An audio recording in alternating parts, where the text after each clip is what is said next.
تذكر يوما كنت تعانق دمعة الفكر تناجي الله في صبر وترجو رحمة.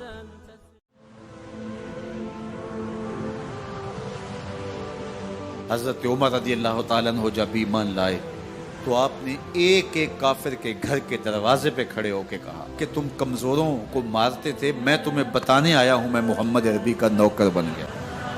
بلکہ آپ نے اعلان کیا جس نے اپنی بیوی کو بیوہ اور بچوں کو یتیم کروانا ہو اور اپنے ماں باپ کی کمر کو جھکانا ہو وہ عمر کے مقابلے میں آئے۔ اللہ اکبر۔ زنیرہ نامی ایک خاتون تھی، بہت کمزور،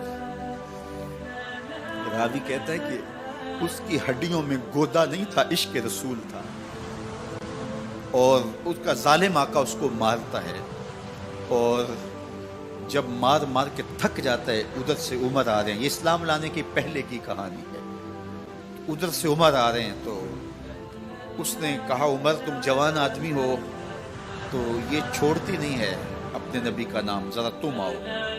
عمر کوڑا پکڑ لیتے اسے مارتے مارتے مارتے تھک جاتے ہیں تو پانی پینے لگتے ہیں، تو کہتے ہیں مجھے تیرے پہ ترس نہیں آیا لیکن میں ذرا پانی پینے لگا ہوں، اور پھر گلے کے اندر ڈال کر کے کوڑا اور اس کی رسی کو بل دیتے ہیں اور اس کی آنکھیں باہر نکل آتی ہیں اور کہتے ہیں بلا اپنے نبی کو جو تیری آنکھوں کی بینائی واپس کرے۔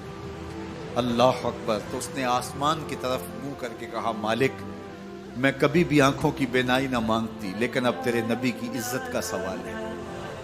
آنکھوں کی بینائی واپس ہو جاتی ہے۔ زنیرہ کو بڑا مارا، آج عمر گلیوں میں آنکھوں میں آنسو ہیں اور عجیب دل بےتاب ہے، اور کہتے ہیں آؤ بھئی میں حضور کا غلام بن گیا ہوں، تمہیں بتانے آیا ہوں۔ زنیرہ نے موڑ کاٹا تو آگے عمر یہ آواز دے رہے تھے۔ زنیرہ ایک کونے پہ کھڑے ہو کے رو کے کہتی ہے عمر تم تو بڑے اس دن جوش و غضب میں تھے اور تم مارتے ہوئے تھکتے نہیں تھے۔ تو عمر نے کہا زنیرہ اس دن میں نے دیکھا نہیں تھا، اب میں محمد عربی کو دیکھ آیا ہوں۔ جنہ ویکھیا نہیں ہو کرن گلاں، جنہ ویکھیا نہیں ہو کرن گلاں، جنہ ویکھیا ہو تے بول دے، جڑے محرم راز حقیقت دے اور راز حقیقت کھول دے۔ تو حضرت عمر رضی اللہ تعالیٰ عنہ ایمان لائے۔ حضرت عبداللہ ابن مسعود رضی اللہ تعالیٰ عنہ فرماتے ہیں کہ حضرت عمر کا ایمان لانا مسلمانوں کے لیے عزت کا سبب تھا، ان کا ہجرت کرنا مسلمانوں کی نصرت تھی اور ان کی خلافت مسلمانوں کے لیے رحمت تھی۔ حضرت عمر رضی اللہ تعالیٰ عنہ وہ ہیں کہ میرے حضور نے فرمایا لوگوں جب نیک لوگوں کا ذکر کرو تو میرے عمر کا تذکرہ ضرور کیا کرو۔ میرا عمر وہ ہے کہ جب وہ ایک سمت سے آ رہا ہو، ایک گلی اور بازار سے آ رہا ہو تو شیطان بھی آ رہا ہو عمر کو دیکھ کے راستہ تبدیل کر لیتا ہے۔ حضرت عمر رضی اللہ تعالی عنہ کی طبیعت کے اندر جو جاہ و جلال تھا، طبیعت کے اندر جو سختی تھی، وہ اسلام کے اندر آ کر بھی قائم رہی، اور آپ نے وہی سختی، وہی جاہ و جلال جو پہلے مسلمانوں کے خلاف تھا اب کفار کے خلاف، منافقین کے خلاف حضرت عمر کی طبیعت کے اندر وہ جوش و خروش بدستور موجود ہے۔ لیکن جس دن آپ خلیفہ بنے تو اس دن آپ نے ممبر پہ چڑھ کے جو خطبہ دیا اس میں کہا لوگوں میں سخت اس لیے تھا کہ رسول اللہ نرم تھے، پھر میں سخت اس لیے تھا کہ حضرت ابو بکر صدیق نرم تھے، اب میں تخت خلافت پہ بیٹھا ہوں، اب میری سختی جو ہے وہ نرمی میں تبدیل ہو گئی، صرف فاسقوں، فاجروں اور باغیوں کے لیے میں سخت ہوں، باقی تمہارے لیے نرم ہوں۔ سب سے کم جو تنخواہ بیت المال سے اگر کسی وجود نے لی ہے تو وہ حضرت عمر رضی اللہ تعالیٰ نے صرف 2 جوڑے لیتے تھے سال میں، اور راوی کہتا ہے کہ میں نے دیکھا ہے کہ اس میں بھی 17 پیوند لگے ہوتے تھے۔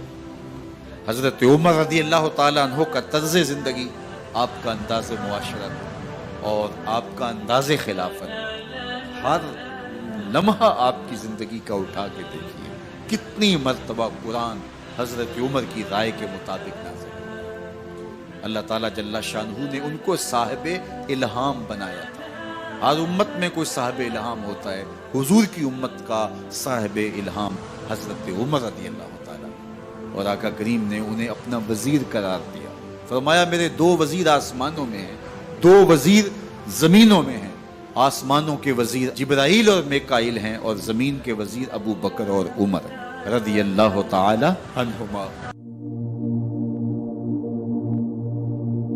ایک دن حضرت عمر بیٹھ کے رو رہے تھے، تو کسی نے کہا حضرت رو کیوں رہے ہیں؟ فرمایا کہ میں اس لیے رو رہا ہوں کہ فلاں پل سے بکریاں گزری ہیں، تو پل کے اندر شکستگی تھی، ٹوٹا ہوا تھا پل درمیان میں، اس میں ایک بکری کی ٹانگ ٹوٹ گئی ہے، تو میں ڈرتا ہوں کہ میرا رب یہ نہ پوچھے کہ عمر تو نے پل صحیح تعمیر نہیں کروائے تھے کہ ایک بکری کی ٹانگ کیوں ٹوٹی ہے۔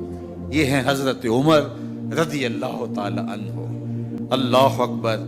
تو اللہ تعالیٰ جل شانہ نے حضرت سیدنا عمر بن خطاب رضی اللہ تعالیٰ عنہ سے جو کام لیا، مختصر دور خلافت کے اندر 10 سال 6 ماہ 4 دن آپ نے خلافت فرمائی ہے، لیکن کہاں سے چلے اور یہاں مکران تک، بلوچستان کا حصہ ہے، یہاں تک آپ کے سلطنت کی حدود وسیع ہوئی، ادھر آرمینیا تک جا پہنچے، حمص فتح کیا، قادسیہ، یرموک۔ آپ ذرا دیکھیے کہ کہاں تک آپ کی فوجوں کے گھوڑے دوڑتے رہے، اور اللہ تعالیٰ جل شانہ نے ان کو جو توانائی، عدل و انصاف کی قوت عطا فرمائی۔